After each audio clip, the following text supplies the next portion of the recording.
Well, hi, everybody. It's great to see y'all. How y'all doing? Sorry, I didn't realize we had just started recording. I was just sitting there staring at the screen like a sap. Well, thank you all for joining me today. I'm really happy to see all of y'all's faces, all your smiling faces. This is awesome. If you get a second, let me know where you are in the chat, and where you're from, how you're doing today, how's the weather going wherever you are. I am Nick Mikesell. I'm one of the design and trend managers here at Michaels. I help to support our kids crafts and fine arts divisions. And I've been with Michaels for almost a year now. This is actually my second tour of duty with Michaels. After being away for a short while, I came back and I'm so happy to be here. I noticed San Diego's in the house. That's my hometown. All my family lives there. We got people from Delaware, Chicago, Washington, Michigan, Las Vegas. Wow, you guys are all tuning in from all different parts of the United States. So again, welcome. Again, my name is Nick Mikesell.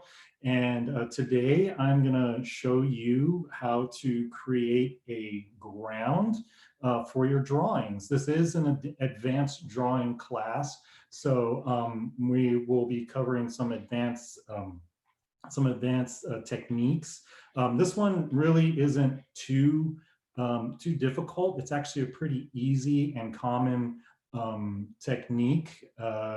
And hopefully you guys saw on the online class, there was a list of materials. I'll walk us through those materials here in a second. But just a little bit more about me. I'm a fine artist. I went to fine arts school in Toledo, Ohio, of all places, the University of Toledo. Go Rockets. They have a great underrated fine arts program there. That's where I learned how to do a lot of these techniques and draw, and it led me to Michael's. So first, this ground that we're going to be making, it's a great technique to add a little bit of extra layering and dimension to your drawings. This drawing that's back here, sorry, there's some glare from my ring light right there, but this drawing back here uses that technique. There's a close-up of it on the online class invite. So without further ado, let's start talking about the materials that you're going to need to do this.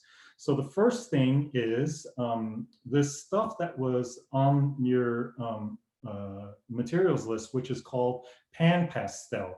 And it's made by, the company that makes this is, oh gosh, where is it? Why am I'm blanking out on it. Anyways, this stuff is, my eyes are deceiving me. Well, this is really super fine pastel. It's a powder almost. And what you want to use for this technique is you do not want to use an oil pastel, because an oil pastel has a higher oil content in it. So when you try to put it on your paper, it's not going to blend as well. And the reason why we want to use this pastel, this dry, soft pastel, is because it allows the graphite, because we're going to put graphite dust also on this, it allows that graphite to kind of float on top of the paper and create more of a smoother, even application of the graphite dust. And then also makes it easier to lift it up and to erase with it. So that's why we have the PanPastel. And I'll get back to that in a second. Now, the second most important material and component that we have included in here is our lead holder and our lead pointer. So everything that I'm showing you here today is available on the michaels.com website. So like the PanPastel you can get on michaels.com. All this stuff is available through our website. This lead pointer, if you guys aren't familiar with these and what this is a drafting tool. I love working with these for drawing for one specific reason. It's because when you sharpen it, it doesn't get shorter. When you have a regular pencil, like these are fabulous pencils, by the way. I'll talk about these in a second, these Staedtler Mars Lumograph pencils. But when you sharpen these, they do tend to get shorter. And that's when something like a pencil holder like this, which you can also pick up at Michael's, it can help extend the life, because if you're as experienced a illustrator as I am, it's nice to have a little bit of length on your pencils. So this helps extend the life of those pencils. Okay, back to our lead pointer, why this is important. If you're not familiar with a lead pointer, the holder, which is from Staedtler, the ones that you can buy online will come with some of these leads that the leads that you insert into the lead holder. I had also listed out some extra of the carbon leads to purchase so that you can have a backup supply. But the leads come in different types of weights. The weights that we sell at Michael's and that come in the actual in the packaging with the lead holder is an HB lead. If you're familiar with your lead weights, an HB lead is an actual, it's a 50-50 lead when it comes to hardness and blackness. That's what the H and the B stand for. So there's 4Bs, 6Bs. Those are softer leads that create darker marks. And then there's the 2H and 4H, which are harder leads that create more precise, lighter marks. But I have an HB in here. Now, the lead pointer, you'll notice on the lead pointer, there's two different holes. And let's see if it will focus in. So you can kind of see those holes that are on there. Each of them have a little arrow. One has an arrow that's not pointed. The other has an arrow that is pointed. What that means is that this will give you when you use this hole here to create the length, because what you want to do, it creates the length for you. So as you can see, I have, as my lead is sticking out here, when I put it into that hole, you can see that it doesn't go all the way in. But if you push down on the top here, it gives you the perfect length for that lead. So when you put it into the lead pointer and you swivel, it'll create that more precise point, sharper point. On the other side, it actually is shorter, so it'll make a more blunt point. So it depends on the type of strokes that you want to make. You use the blunt point, that will create the fatter marks with your pencil. You use the fine tip point to make more thinner, precise lines. So the reason why this is important for us is because of what's inside of here. And after you've done some drawing and you've been pointing, doing your lead pointing, what happens is it fills up with graphite dust. And this is the gold right here. This is what we really need, because that's what we're going to pour on top of our PanPastel, and then we'll spread it around on the paper. Okay, so let's go ahead and get started on how to apply the ground. Paper. One little thing about paper. You would want to use for this technique a better quality of paper like Strathmore Bristol here, which is a 100-pound Bristol, 100-pound weight Bristol paper. So it's a firmer, thicker paper.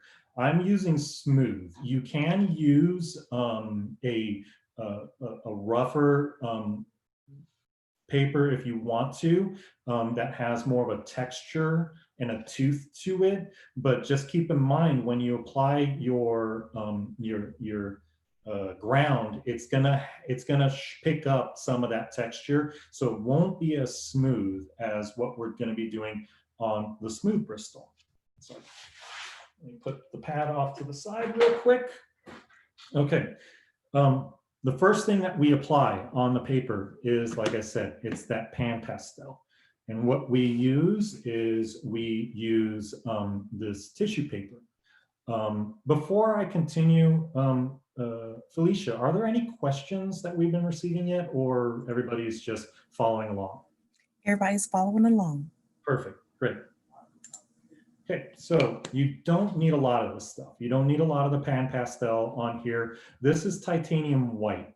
They come in all sorts of different colors, and you can use a different color if you want to even provide an undertone, like if you were to use a yellow or a red. That will create even a nice warmer tone beneath your graphite.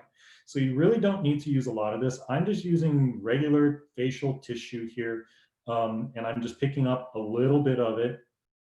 And then you just kind of rub it around your paper, starting from the middle and going outward. And you'll need to pick up some more every now and again. So I'm just doing this in circular motions, because what you want to do is you want to have an even distribution. I'm not putting a lot of pressure. I'm just allowing the pastel, let me move it down more so you can see it. I'm just allowing the pastel to kind of glide above the surface of the paper. And you want to, like I said, create an even coating of that pastel.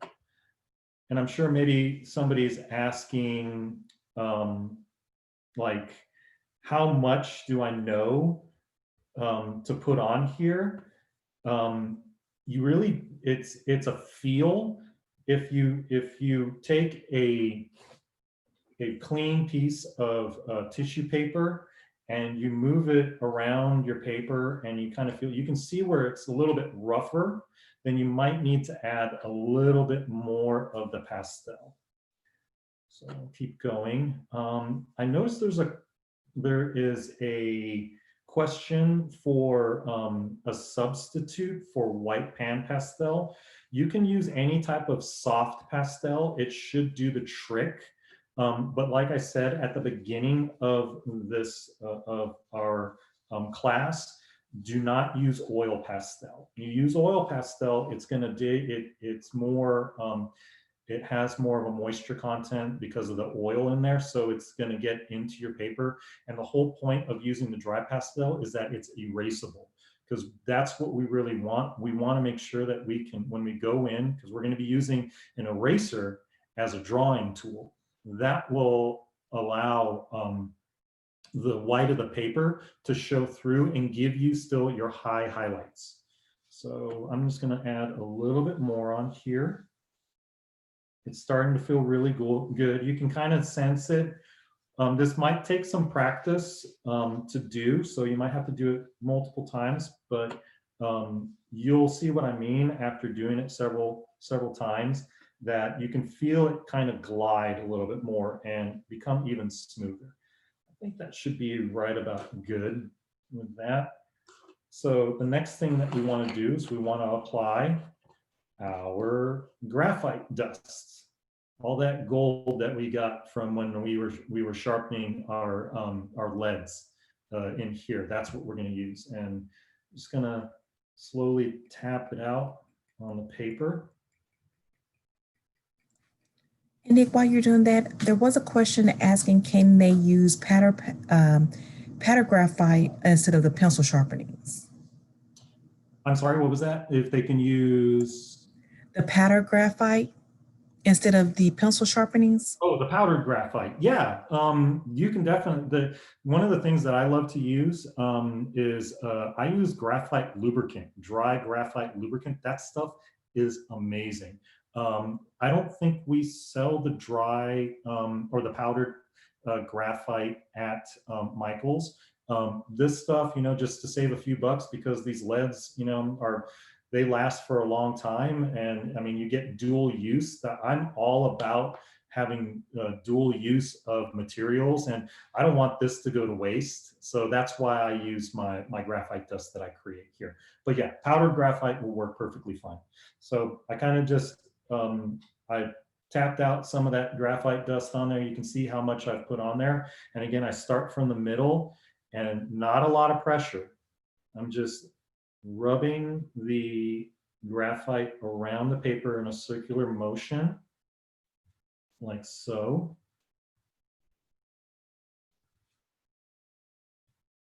So that my goal here is to create an even application of the ground. So this might take some time. Do not rush this. And like I said, it's an easy technique, but you also need to be careful with it because it's a very delicate technique. One of the other things that I forgot to mention, but I can mention it now, is you want to make sure you're working on a flat surface, flat, smooth surface. If you're working on anything that has wood grain, this is going to pick, it's like doing an etching. It's going to pick up those textures that are beneath your paper. So if you have some, like even like a cutting board, a self-healing cutting board. I just have my regular work table here that I'm using. I like the black background on it so you guys can see what I'm doing. But just make sure that your surface that you have beneath is smooth. So again, take it slow, not a lot of pressure. You want to make sure you get all the way out to the edges because we want to cover this, and maybe reverse your circles too. And I'm not going to spend too much time here trying to make this look absolutely perfect. And that's the other thing too, is that you don't need to have it look perfect. If it's a little blotchy, that's perfect. That's fine. That's okay. It doesn't need to have like a super smooth, great or super smooth application of color. But as you keep going, you can, even if you want to get this darker, you could add more of the graphite powder or the graphite dust in here. Like I said, I'm using an HB. If you wanted to use a 4B or a 6B to get even a darker application of graphite, you can do that too. So I'm just going to keep going across. So you see, sometimes there's some streaks that happen because the tissue paper starts to break down, so you get little nubs, as you can see over here. That's when you got to throw this away and get a new one. And keep going. I think there's a question asking what exactly is the pastel do? Pastel is a form, like it is this is, like I said, a dry pastel. It's used in drawing. You can find oil pastels that are used in a painterly technique. It's an artistic medium. It's basically like a crayon, if you will, if you're not familiar with pastels. So this one is a fine powder. It's drier, so it has a lower moisture and oil content in it, which is perfect for this. But pastel is just another old artistic medium. It's not one that I usually work in. I tend to stick with acrylics, oil, and of course, graphite. And then there's another question. Can they use any other color other than white? Yeah, absolutely. You can, like I mentioned earlier, you can use a red to create a nice warm undertone, a yellow, that's perfectly fine. And I think I've done that before. The one behind me, if you can switch back to the front facing view real quick. This one right here, I actually used an olive green behind it to create, it's hard to see through Zoom because the quality really isn't there. But if you look online at the class, you can see it's green, that there's actually like a green hue and tint to it. So going back to this, you can see when I switched out my my Kleenex for a new one, it started smoothing out a little bit more and evening out.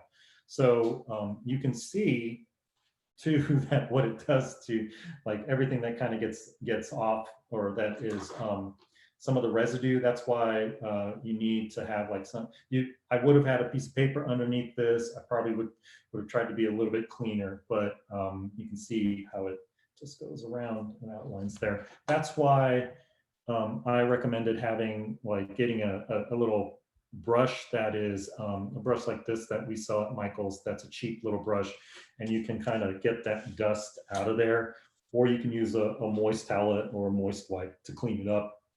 I'm a stickler for when it comes to my workspace. I want it to be super clean. I don't like working in disorganized spaces, which is kind of contrary to being an artist, right? Okay, so I'm gonna pull this guy over. This is a drawing that I started earlier today that I worked on a ground. There's a little bit of glare. Let me turn down my light here so that it's not so stark. That's better.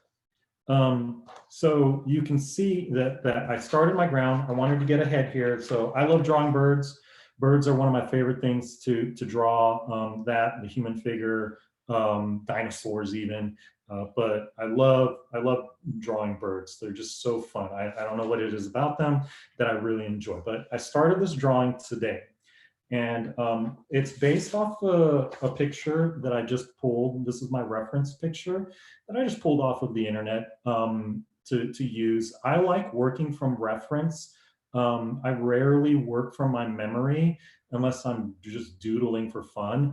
But if I'm doing like a drawing, especially if I'm working on a ground here, I like to work from reference. I prefer the photo reference. I mean, I've drawn 1,000 birds in my lifetime. I could probably draw like a hummingbird in my sleep, but it's always good to have the reference handy. And so when I started drawing this, I went back to my trusty lead holder and the mechanical pencil. And I started blocking out my bird and the way that I like to work is I like to work all over. I don't like to start in one area where I start with the beak and then I start going out and start doing the head, working my way down, because that's where we run into problems with proportions. I like to look at it and stand back and stay on top, like get on top of it. Normally I'm drawing on my drawing table, which is more of a slanted surface. This is flat, so it makes it a little bit more difficult for me to see where my proportions are. So I usually stand up. I'm sitting right now, so when I'm looking at this, I'm seeing it kind of like at an angle. So that's why I prefer working from my drawing table. So when I started blocking this out, I was making sure that I had the proportions of everything as close as possible. So I'm working in shapes, right? I'm working and making sure that my shapes are, as I'm drawing them on my paper, are in proportion to each other so that the bird doesn't have too big a head, too small a head. I'm not trying to make it look exactly perfect and to this reference. I know there are people out there who are hyper realistic artists that just blow my mind how photorealistic they can be with their artwork. And I don't know about you guys as my fellow artists, but if you know somebody like that, aren't you just in awe of them? Because I certainly am, because I don't have the patience for that, honestly. I like to work a little bit looser. So I blocked out my bird here. I kind of started laying in with my HB pencil some of the values, some of the preliminary values, just so I have everything marked out. Now, you'll notice that I have this extra sheet of paper. Can anybody tell me why I have the sheet of paper here? Why I keep it handy, this scrap printer paper? And yes, Patty S, you got it. Smudges. And yes, the same thing too. Clean palms. It's for your hand, for your wrist. I mean, my hands are already, look at that. They were clean before we started, but now they got smudges on them from out here. So like I said, this is an extremely delicate surface now. Now that I have my ground on here, this surface can easily smudge because with the PanPastel underneath there and that graphite floating on top of it, it easily lifts up, it easily smudges. So you just got to be mindful of that, that you keep this underneath your hand at all times so that you protect your surface. When I was first drawing out this bird, like I said, I was actually standing up at my drawing table, and I was holding my pencil back. It's a little uncomfortable because for me right now, because I'm working on a flat surface and I'm sitting. But how I was doing it was I actually had my paper off to the side, was holding down like this, so that and then drawing here, and then that way I could move and shift around my because my wrist tends to stay the way I draw. It tends to stay in the same spot. Like I like to draw like this in the same motion because this up down motion for me is very comfortable. So as I was drawing this out, I was rotating this, and I was trying to be very careful with how I was rotating it so that I don't smudge anything here, because if you look and I flip this over, you see how it's picking that up. So just to keep you guys aware, this is a little bit of a messy process. All right, so going back to our drawing here, I was working on the head. Let me hold this up for you so you can see it a little bit closer. So I was starting to work my details out. You see the highlights?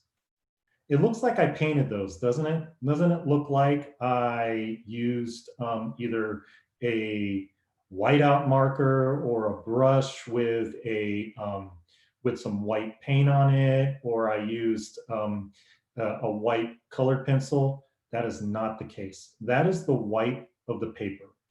And look at how much more dimension you get when you use this ground over just using, white paper.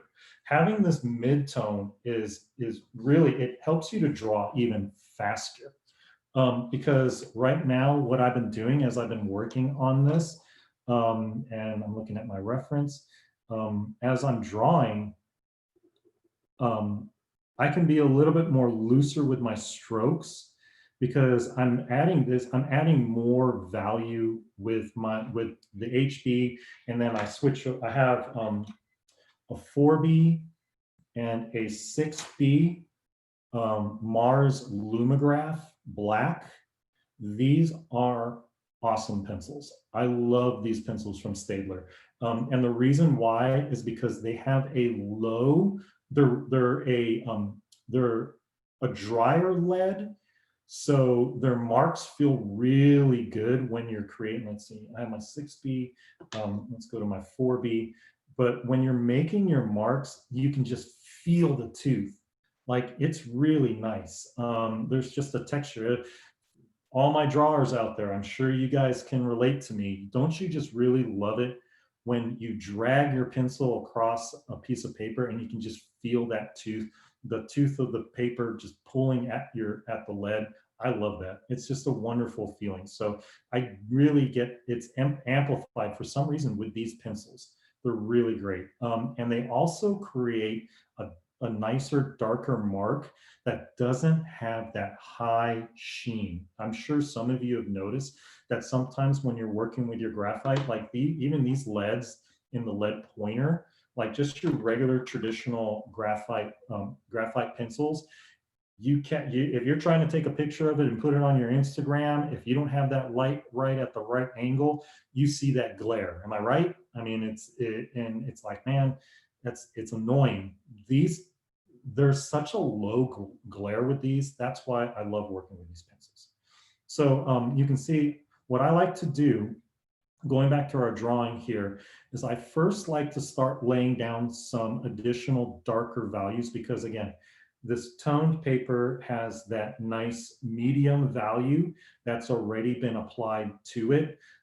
So I like to go in with I'll go in first with my HB and use that to create the finding lines, the under sketch, like what you can see here with what I did. So that's where I use my HB. And I'll start kind of blocking out some foundational values on here with the HB. That's perfectly fine. But what you'll notice, since this is an HB ground, that you have to apply more pressure in order to get that HB value to show up. So I just kind of like to use it, not to create my darkest values or my medium values. I just use that HB to kind of block out some of those areas and create some crosshatch lines to start mapping out where those darker values are going to be. You don't want to use too much pressure, of course, when you're drawing, because if you do, when you use a lot of pressure and you're trying to create a value, that really pushes the graphite into the paper. It damages the fibers of the paper as well, and it makes it so much harder to lift that out and to erase that out. So that's why you want to be mindful of how much pressure you're applying. So that's why I will quickly move on once I've kind of started mapping out where all of my different values are going to be. So going back and looking at a reference from the eye test, we can tell, like, this is color, obviously, but we can see the blue is definitely a lot. If you squint and you look at it, you can see the value of that blue coming up here along the head, along the wings, and along the tail is obviously much darker than the tan coloring that is happening along the chest and belly and part of the cheek here of this bird. Translating that into a black and white surface, that's always a challenge, right? So I'm going to start working in more of the blue along the back of the head here, along the back, and along the wings. Do we have any questions that I've missed, Felicia? There was a question asking how often is grounding used for drawing? It all depends on the artist, really. I mean, I know some artists that don't use any ground.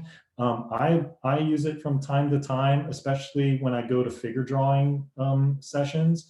I like to have a ground because for those of you who have attended a figure drawing class or an open studio in your community, you probably know that those poses, they can last for a long time, but sometimes you can have short poses. Like, I love the longer poses because I love to get in there and work the detail. So that's when the ground really helps me, is because I have that mid-tone value down, then I can really start going in and charging into that drawing to get something to the level of the drawings that you saw behind me.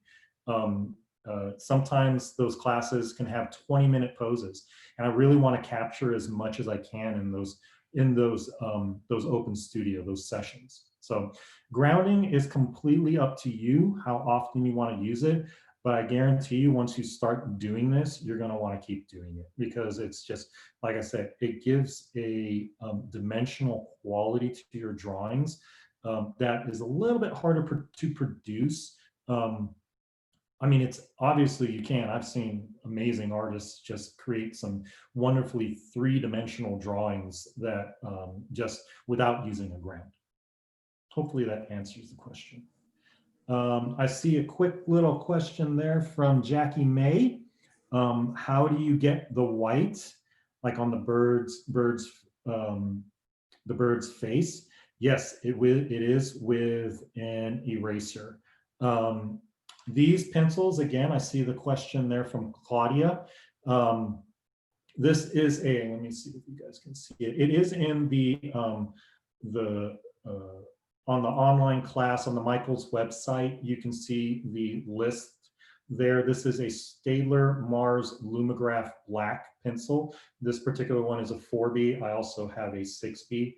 6B is going to be a little bit softer and darker with its marks. And there should be links to the Michaels website where you can purchase these products. Okay, so going back to our drawing, let's address what I did here in the head. What I started building out my values, looking at my reference. I spend a lot of time.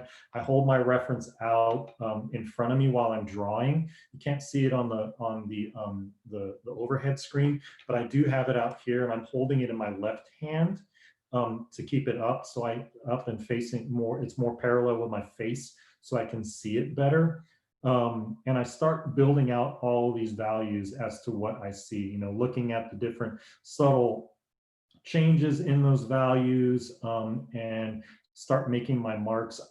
As an artist myself, my marks tend to be a little bit looser. There's some people who have really precise, nice, clean marks.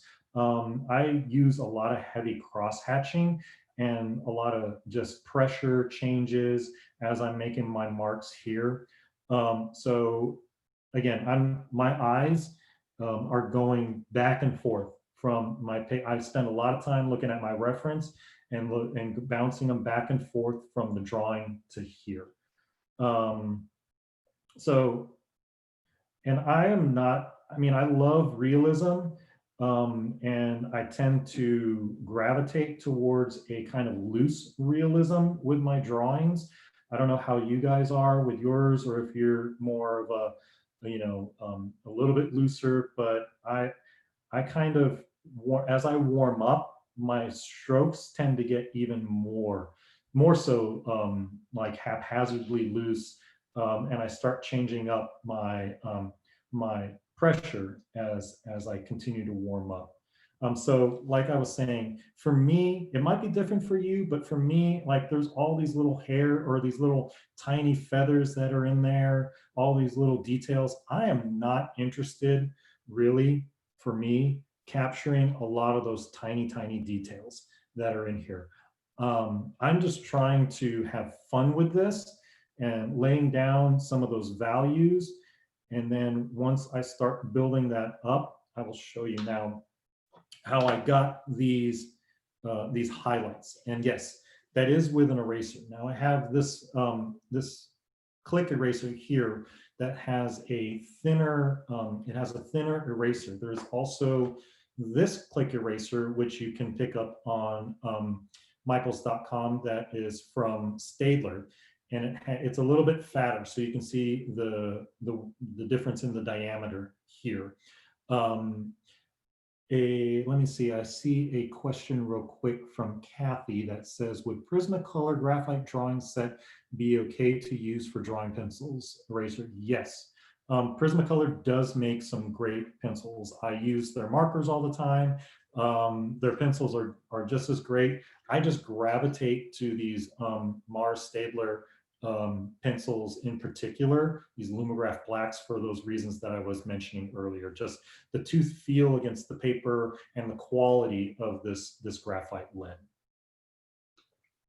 So going back to our erasers here, erasers now become a drawing tool with this technique, with this ground technique. So I have these two different types of click erasers.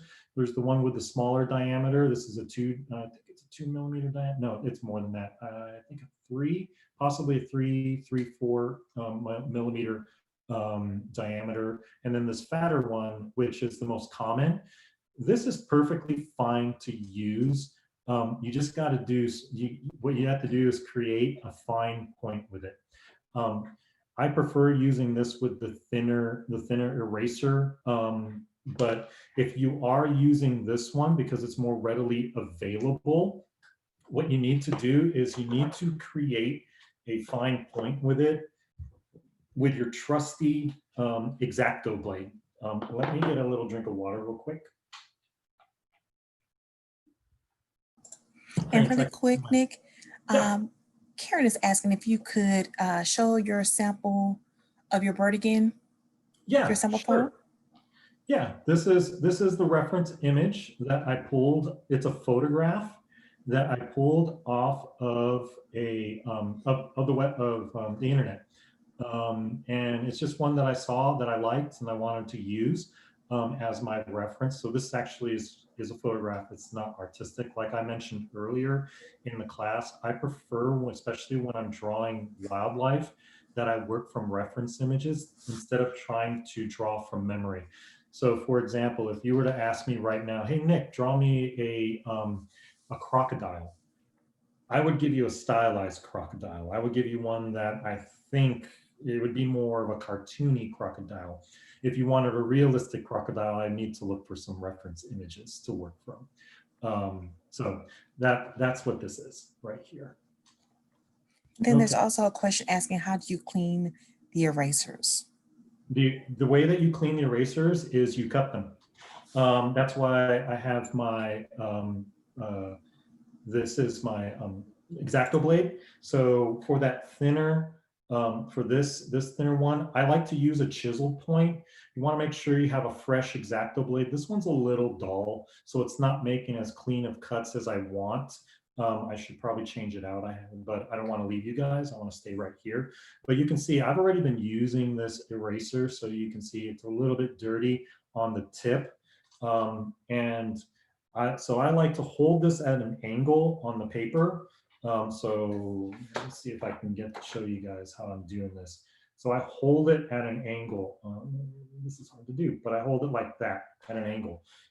So that when I go to create my chisel point, I'm using the tip of the blade and I just kind of saw it off. And like I said, this is a dull blade. I should have changed it prior to class. So it's not cutting nicely. It's not being friendly. But what you want to, that's one way to clean your eraser. Another way is just to go off to the side and erase. Like I always have a spare sheet of paper always lying around, scrap paper. This is copy paper that I'm using, and you can just erase. And that'll get rid of some of that stuff that's accumulating on there if you don't want to, because it could be a little bit wasteful using your X-Acto blade. So if you want to extend the life of your eraser, you can do this. And also this guy, your kneaded eraser. This is going to be actually your best friend. I can't believe I was neglecting him. Kneaded erasers are they're amazing. I love these things. I use these things all the time as a drawing tool and not so much as an eraser. So I actually created a lot of these highlights using a combination of this and a lot of this with my kneaded eraser. And the reason why is because this thing is so pliable and you can create a nice point, a nice fine tip point, and watch what happens when I start using this. So there's a little bit of rim light happening in the back here and along the neck here of the bird. And that's where this guy comes in. And if you're using your basic Staedtler click eraser like this with the fatter diameter, what you want to do is you want to create a point using your X-Acto blade. So it's just cutting and cutting. And again, if you don't want to be wasteful, you don't have to do this. I get it. It's like some people are like, well, that's a lot of eraser that you're losing. Yeah, that's true. Again, this X-Acto blade is a little bit testing my patience, but you want to create and chisel it down like you're woodworking. And create, and this was sloppy, I'm sorry. I just don't want to waste your guys' time watching me cut down an eraser. But you want to create a fine point like that. And then you can come in, let me get rid of this real quick. You can come in and then let's start. And again, this becomes a drawing tool and you want to be mindful of your pressure. So I'm applying light pressure first to start pulling out some of the graphite, that's on there, some of the ground. And you kind of have to go back and clean a little bit. Like I said, I did not do a good job. Please be a little bit more precise when you create the point on your eraser. So this is a terrible job. I'm not proud of that. That's where I really like this thinner guy. He can come in, you can give a little bit more pressure to him, and you use him, it has a chisel point, so you can use it as a drawing tool. Using a little bit more pressure. And you can see how you start pulling out the white of the paper. But our trusty friend here, the Kneaded Eraser, is it's amazing. Let me bring this over here. Is that a little bit better? Now that you guys can see the reference too. But so in here, along this outer edge of the chest of the neck and the chest of the bird, I dab with this, with the Kneaded Eraser. I don't rub it, I dab with it, and I push it into the paper and release. So pull, push, release, push, release, push, release, push, release, push, release. Eventually that starts getting saturated with graphite. Can you see that? So that's when you got to clean it and reshape your point. So now you have a clean edge, and now you can go back in there and start pulling, releasing, pulling, releasing, pulling and releasing. And so you can see, let me hold this up to you so you can kind of see how that's working. See how it's starting to pull out that highlight? So that's the paper right there. But it looks very painterly, doesn't it? So now it's really starting, because I have that value that's existing on the back of the paper. So that created this nice background that helps to really create that illusion of the form curving back into space, because that's what we're trying to achieve here, right? We're trying to achieve the illusion of this, it's a 2D plane, but we're trying to create that illusion of an object existing in space that has weight, that has mass. So this having this ground really helps you to get there quicker, faster. So let me just start working more. I'm going to work more here because we have about 12 minutes left. I'm going to start working more along this bottom part of the cheek. And again, I'm using my trusty friend, the Kneaded Eraser. Take your time with this when you're starting out. Don't go to, it's funny because when I used to teach drawing classes, and I wasn't teaching this particular technique, I was actually just teaching regular drawing. One of the things I would teach my beginning students is do not go too dark too fast, because if you do, there's no turning back if you go way too dark. So this is the flip side. Don't go too white too fast, because you can add back in. You can use maybe like the tissue paper or a Q-tip to add back in and spread in a little bit more of the ground, but you can see the patches. So just be mindful of that as you're drawing. So I'm just creating these little chisel points with my Kneaded Eraser like that, because if you look at the drawing or the photo, you can kind of see it's got some shapes in there that kind of are like small strokes. So that's what I'm trying to mimic as I'm pushing and pulling in here, and I'm working slowly. I'm gonna have to go in there and adjust. So again, pushing and pulling, lifting out some of the graphite. That having that pastel, that soft pastel under there really makes it a lot easier to lift up this graphite, more so than if you would have if you didn't. You guys will notice the difference. Try doing it just for your own experience. Make a ground using just the graphite dust, and then try working with that without the pastel. Trust me, you will notice the difference, and you'll be like, oh, that's why we use that dry pastel under there. So continue on with my drawing. I'm just using this eraser as my tool to help me.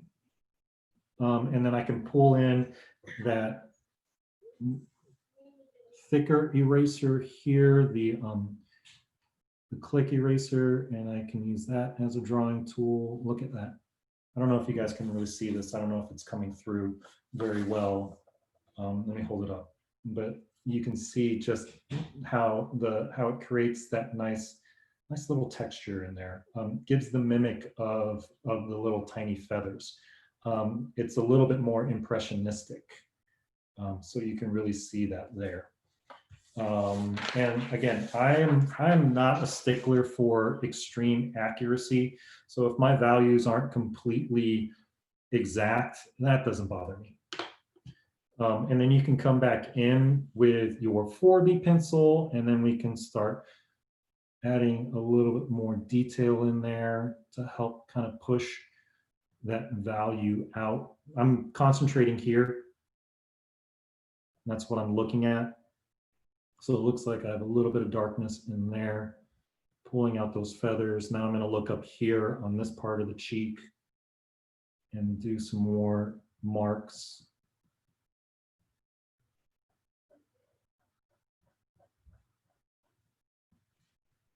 Like so. And there's a little bit of a dark line underneath the eye here. And this is how you build it up. I mean, it's pretty simple. It's pretty easy to work with. Like I keep saying, it's a very delicate surface to work with. So you just have to treat it that way. Give it a little bit of respect, and it will treat you well. You'll see some really great results as you keep working with this technique. One question that I get asked a lot, especially by students, is how do you know when you're done? And the answer to that I always give to my students is you never are. Because you can keep going at this until the end of time. You can keep working on one drawing. It's whenever you decide to call it quits. It's whenever you are like, hey, I'm done with this. You know, I need to move on to something else, or I think I've worked on this enough. I like where it's at, and that's when you're done. Hey, Nick, we have a couple of questions. Sure. Kathy's asking, would you recommend blending stumps? Yes. Blending stumps are amazing. I should have pulled some out. I do use a blending stump for this. Those are great. This is definitely a great way. I mentioned a Q-tip earlier. Blending stump would work perfectly to kind of even that out. Yes, I do like blending stumps. And then Allison is asking if you can demonstrate how you drew the eye. Sure, absolutely. So let's go off to the side here, and I will show you how I kind of started that. Again, since we have about 7 minutes left, I will make this a little bit bigger so you all can see. So I'm just going to work here off to the side. I block out, and I'm using my HB lead that's in here, kind of block out the shape in here, lay down some initial values with that HB. I'm looking at where my highlights are. So I make sure I don't draw into that. So you can see underneath here, underneath the eye and along the back of the eye here, I want to preserve that where the ground is so I can lift that out. And you can see that it's kind of got, the bird has a little bit of a mask going around the eye, a little white mask that's happening. So for the sake of time, I'm going to be a little bit more loose with the application here.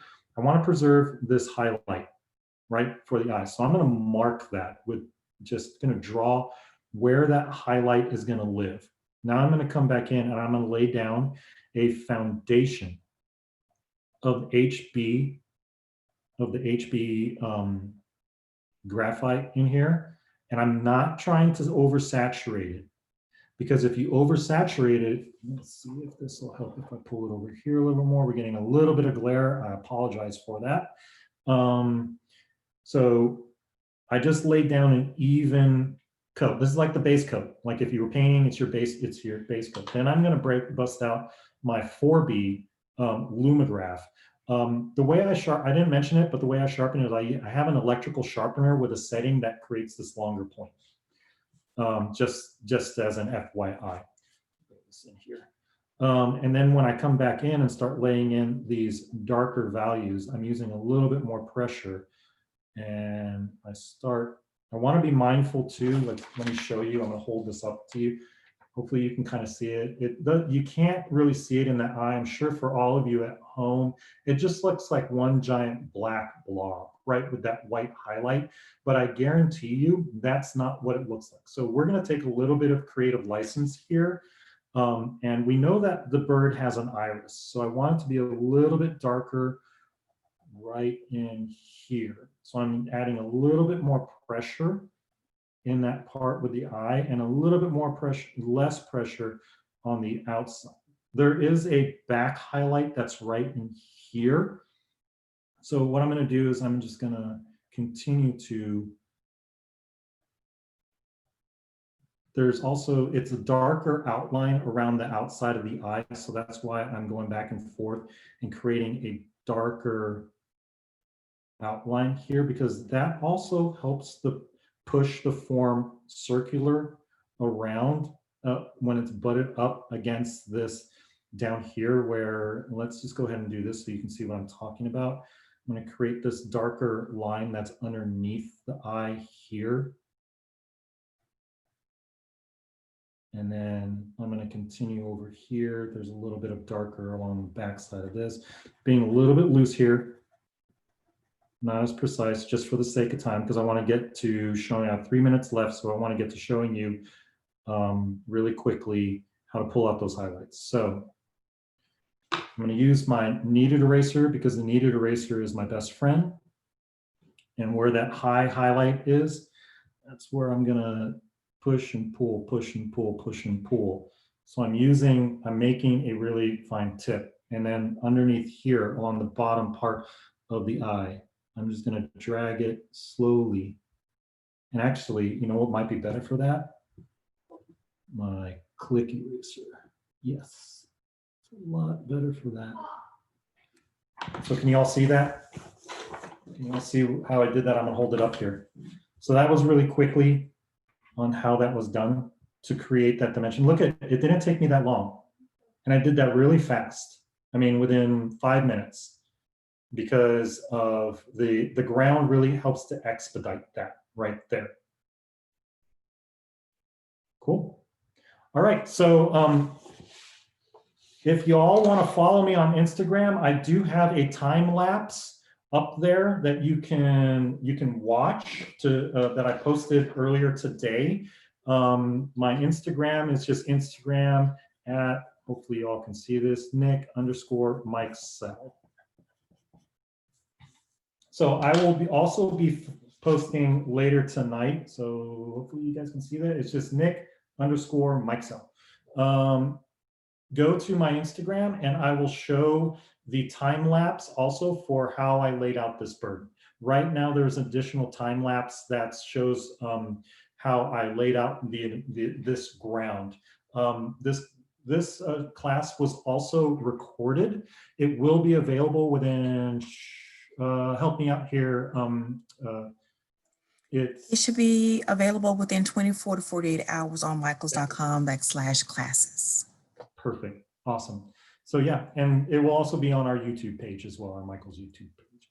Again, my name is Nick Mikesell. I hope you all enjoyed the class. I hope you learned something today. I hope you have fun with this technique. Remember to share. I want to see what you guys are doing. Please share it with us. Hashtag make it with Michaels, and let us see what you guys have. I'm really excited. I know you guys are all talented. So I want to see what y'all can make. Awesome. Nick, if you could give them your Instagram handle again. It's right here. It's Nick. I don't know if you can see. Nick @_Mikesell. It's all lowercase. I will be doing this class again on the 29th if you want to tune in and watch. I'll probably draw something different. So if you want a reprise of it, I'll see you then. Bye, everybody. Thank you so much for tuning in.